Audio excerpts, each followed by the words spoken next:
নমস্কাৰ ছাৰ বাইদেউসকল।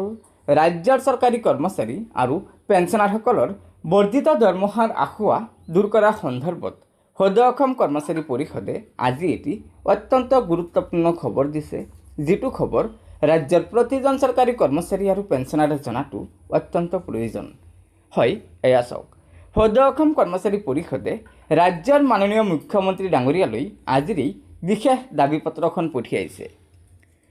এই দাবীপত্ৰখনৰ বিষয় আছে মৰ্গীয়া বানচৰ বকেয়া 2026 চনৰ জানুৱাৰী মাহৰ পৰা কাৰ্যকৰী কৰি আদায় দিয়াৰ নিৰ্দেশনা দিয়া সন্দৰ্ভত। মহোদয়, যথাবিহিত সন্মান সহকাৰে আপোনাক জনাওঁ যে আপোনাৰ নেতৃত্বত পুনৰ গঠিত সম্প্ৰসাৰিত মন্ত্ৰীসভাৰ প্ৰথম কেবিনেট বৈঠকত যোৱা 6 জুনত লোৱা সিদ্ধান্ত মৰ্মে কেন্দ্ৰীয় চৰকাৰৰ সমাহাৰত অসমৰ কৰ্মচাৰী সমাজৰ বাবেও 2% মৰ্গীয়া বানচ বৃদ্ধিৰ সিদ্ধান্তত অসমৰ কৰ্মচাৰী সমাজৰ হৈ আপোনাক অভিনন্দন জনাইছোঁ।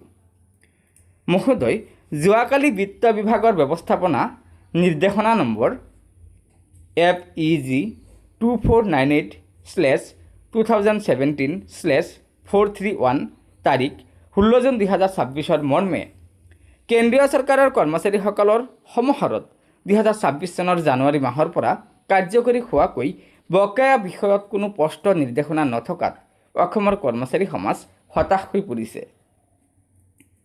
আমি আশা কৰোঁ, যিহেতু পূৰ্বৰে পৰা মৰ্গীয়া বানচৰ ক্ষেত্ৰত অসম চৰকাৰে কেন্দ্ৰীয় চৰকাৰৰ হাৰ আৰু সময়ৰ পৰা কাৰ্যকৰী কৰি বকেয়াসহ আদায় দি আহিছে, সেয়েহে এইবাৰো মৰ্গীয়া বানচৰ বৰ্ধিত হাৰ কেন্দ্ৰীয় চৰকাৰৰ দৰে 2026 চনৰ জানুৱাৰী মাহৰ পৰা কাৰ্যকৰী কৰি বকেয়াখিনি এটা কিস্তিত আদায় দিয়াৰ বাবে অনুৰোধ জনালোঁ।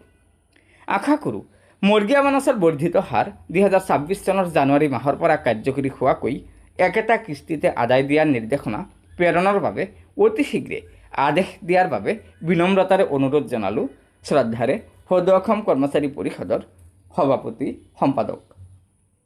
হয় ছাৰ বাইদেউসকল, আপোনালোকে নিশ্চয় জানিব পাৰিলে যে শেহতীয়াকৈ অসম চৰকাৰৰ বিত্ত বিভাগে ৰাজ্যৰ চৰকাৰী কৰ্মচাৰী আৰু পেঞ্চনাৰসকলৰ বাবে 2% বৰ্ধিত মৰ্গীয়া বানচ আদায় দিয়া সন্দৰ্ভত যিখন নিৰ্দেশনা জাৰি কৰিছে, সেই নিৰ্দেশনাত কৰ্মচাৰী আৰু পেঞ্চনাৰসকলৰ 5 মাহৰ মৰ্গীয়া বানচৰ বকেয়া আদায় দিয়া সন্দৰ্ভত কোনো কথা স্পষ্টভাৱে উল্লেখ নাথাকিল।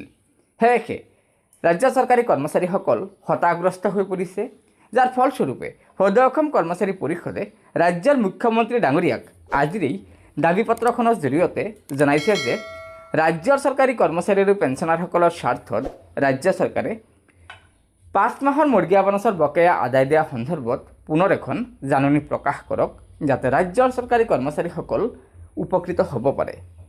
গতিকে ছাৰ বাইদেউসকল, লগৰ বন্ধুবৰ্গক এই ভিডিঅ'টো শ্বেয়াৰ কৰি আজিৰ এই গুৰুত্বপূৰ্ণ খবৰটো জনাই দিব আৰু নতুনকৈ অহা ছাৰ বাইদেউসকলক অনুগ্ৰহ কৰি আমাৰ এই চেনেলটো ছাবস্ক্ৰাইব কৰি ল'ব। ধন্যবাদ।